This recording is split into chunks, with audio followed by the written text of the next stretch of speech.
اعوذ باللہ من الشیطان الرجیم بسم اللہ الرحمن الرحیم الحمد للہ الاول بلا اول کان قبلہ والآخر بلا آخر یکن بعدہ الذي قصرت عن رؤيته أبصار الناظرين وعجزت عن نعته أوهام الواصفين ثم الصلاة والسلام على أشرف الأنبياء والمرسلين وخاتم النبيين سيدنا ونبينا ومولانا بالقاسم محمد اللهم صل على محمد وآل محمد وعلى آله الطيبين الطاهرين المعصومين واللعنة الدائمة على أعدائهم أجمعين من يوم ظلمهم إلى قيام يوم الدين أما بعد فقد قال الله سبحانه وتعالى في كتابه المجيد والفرقان الحميد وهو أصدق الصادقين بسم الله الرحمن الرحيم الذي خلق فسوى والذي قدر فهدى. خداوند کریم سورہ مبارکہ سورہ اعلیٰ میں ارشاد فرماتا ہے کہ خداوند کریم وہ ہے کہ جس نے خلق کیا اور پھر بالکل ٹھیک اور برابر ہر ایک کی خلقت کو رکھا. اور خداوند کریم وہ ہے کہ والذی قدر جس نے تقدیر کو معین کیا، ایک اندازے کو معین کیا، فہدا اور پھر اس کے بعد انسان کی ہدایت کی یا ہر مخلوق کی ہدایت تکوینی کی. قضاء اور قدر ایک ایسا عنوان ہے کہ جس کے بارے میں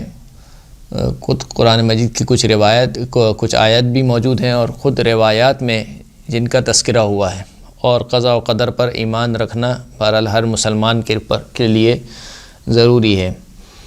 کہ ایک تقدیر ہے جو خداوند کریم نے لکھی ہے، اور ایک قضا ہے، ایک حکم ہے، ایک حتمی فیصلہ ہے جو خداوند کریم نے صادر کیا ہے. البتہ اس قضاء اور قدر کو سمجھنا اتنا آسان بھی نہیں ہے. یہی وجہ ہے کہ نہج البلاغہ میں جب مولا کائنات سے کسی نے پوچھا قضاء و قدر کے بارے میں تو مولا کائنات نے جواب دیا کہ طریق مظلم، یہ ایک ایسا راستہ ہے کہ جو اندھیرے والا راستہ ہے، فلا تسلکو پس اس راستے پر نہ چلو، وبحر عمیق فلا تلجو اور یہ ایک عمیق سمندر ہے پس اس میں داخل نہ ہو، وسر اللہ فلا تتکلفو اور یہ اللہ کا راز ہے پس اپنے آپ کو زحمت میں نہ ڈالو. یعنی اس کے اندر زیادہ سمجھنے کی تمہیں ضرورت نہیں ہے. گویا ایک طریقے سے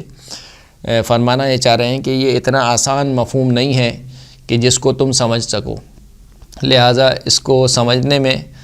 اپنے آپ کو زحمت میں نہ ڈالو. اور اس کے متعلق فقط تعبد کافی ہے. تعبد کا مطلب یہ ہے کہ کیونکہ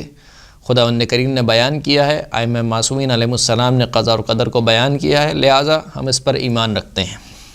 اب یہ قضاء و قدر ہے کہ بہرحال علماء کرام نے اس کو ایک حد تک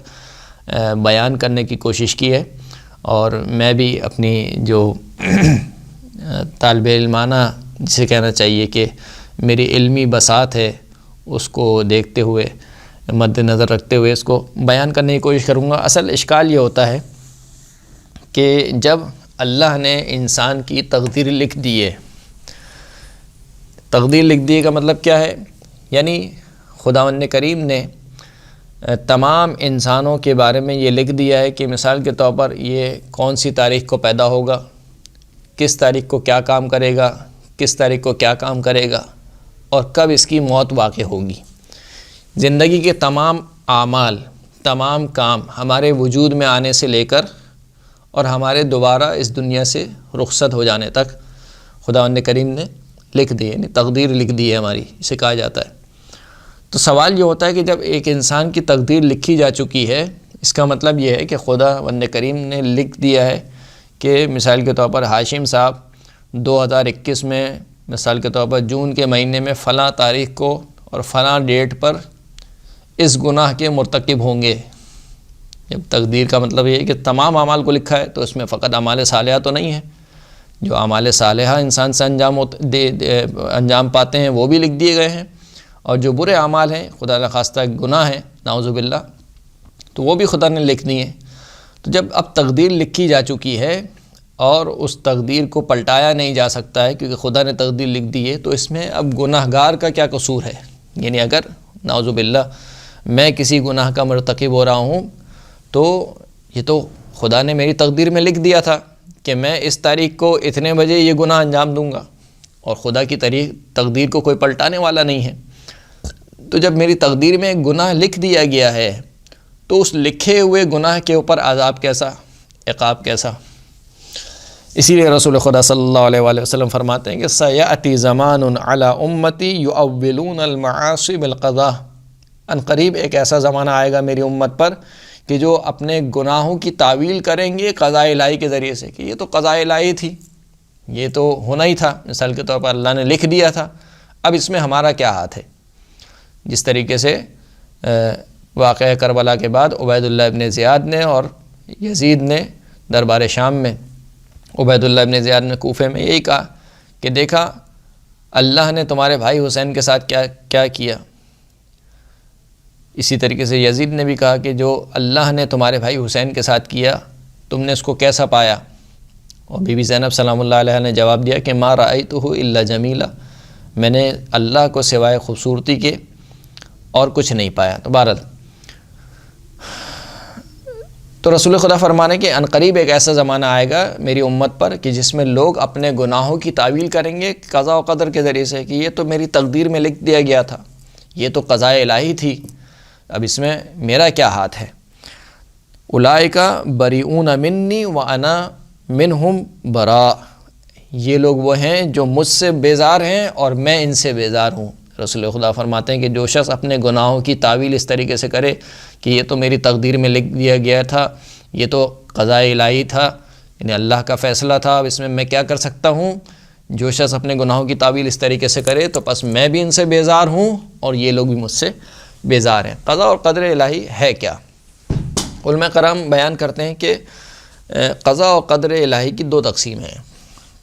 قضاء و قدر الہی، قضاء و قدر علمی اور قضاء و قدر عینی۔ قضاء و قدر علمی کیا ہے؟ پہلے تو قضاء اور قدر کے معنی سمجھ میں آ جائے۔ قدر یعنی کسی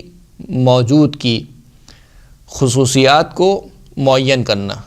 مثال کے طور پر پانی کی خصوصیت یہ ہوگی کہ وہ بہنے والا ہوگا، یا مثال کے طور پر پانی کی خصوصیت یہ ہوگی فلاں پانی کی خصوصیت نمکین ہوگی، فلاں پانی کی خصوصیت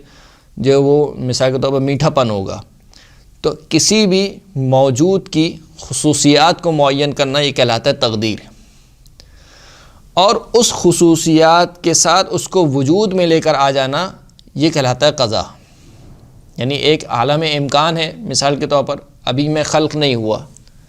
اب جب میں خلق ہوں گا تو میں کیسا ہوں گا؟ آیا میں پتھر ہوں گا یا میں انسان ہوں گا یا میں مثال کے طور پر نباتات ہوں گا؟ کہا نہیں، یہ انسانوں میں سے ہوگا۔ انسانوں میں سے مثال کے طور پر کس کی نسل سے ہوگا، کس خطے میں ہوگا، کس کے صلب سے وجود میں پائے گا، یہ ساری میری خصوصیات ہیں۔ یہ ان خصوصیات کا تعین کہلاتا ہے تقدیر، اور ان خصوصیات کے ساتھ میرا وجود میں آ جانا یہ کہلاتا ہے قضا۔ تو قضا اور قدر پس واضح ہو گیا۔ قدر یعنی خصوصیات کا تعین کرنا، اور قضا یعنی ان خصوصیات کے ساتھ اس موجود کو وجود بخش دینا، یہ قضا کہلاتا ہے۔ اب کہا کہ قضا اور قدر علمی، قضا و قدر علمی یعنی خداوند کریم کے علم میں ہے، ازل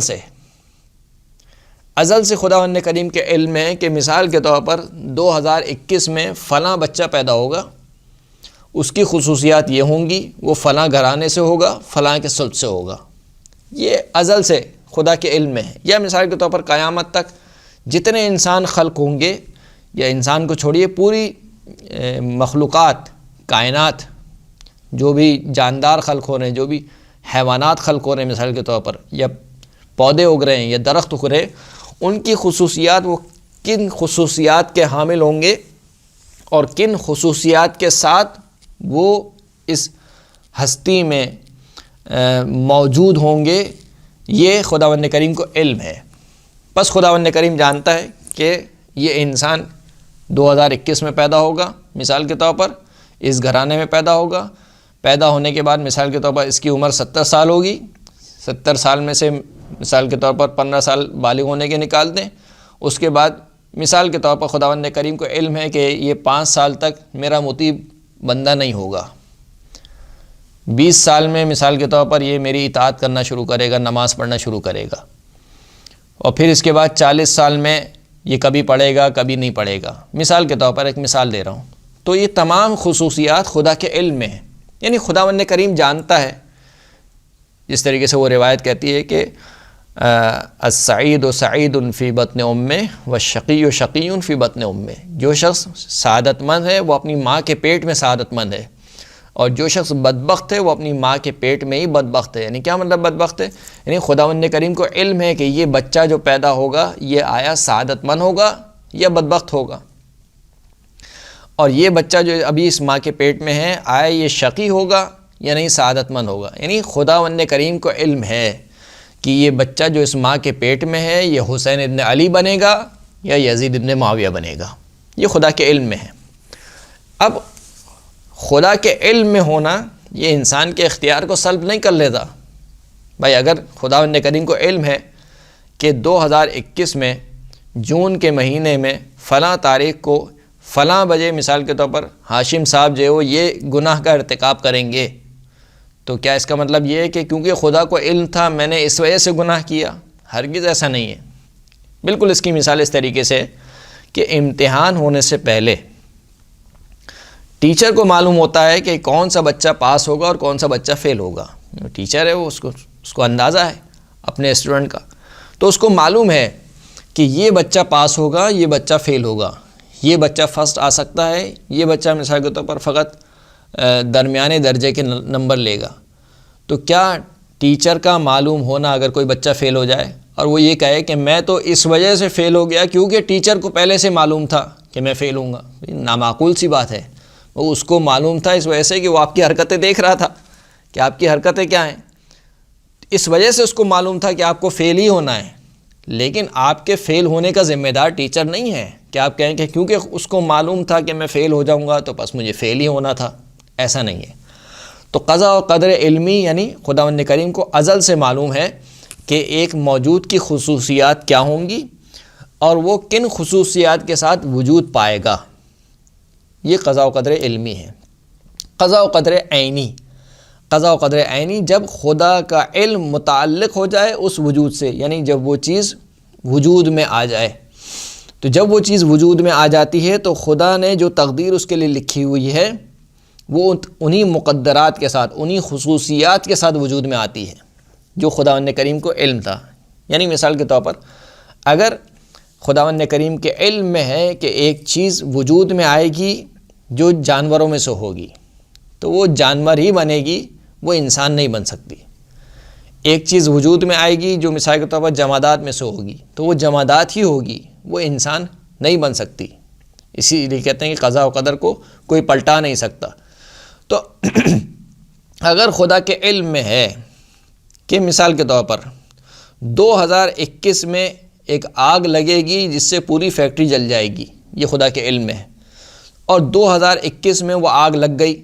اور پوری فیکٹری جل گئی، کیونکہ آگ کا لگنا اور آگ کا جلانا ایک غیر اختیاری عمل ہے، کیونکہ خدا نے آگ کو بغیر اختیار کے خلق کیا ہے۔ خدا نے جو آگ میں تاثیر رکھی ہے، وہ آگ جب جلتی ہے تو وہ یہ نہیں دیکھتی کہ بچے کو جلا رہی ہے یا بوڑھے کو جلا رہی ہے، کاغذ کو جلا رہی ہے یا لباس کو جلا رہی ہے، گھر کو جلا رہی ہے یا جنگل کو جلا رہی ہے، آگ کا کام ہے جلانا۔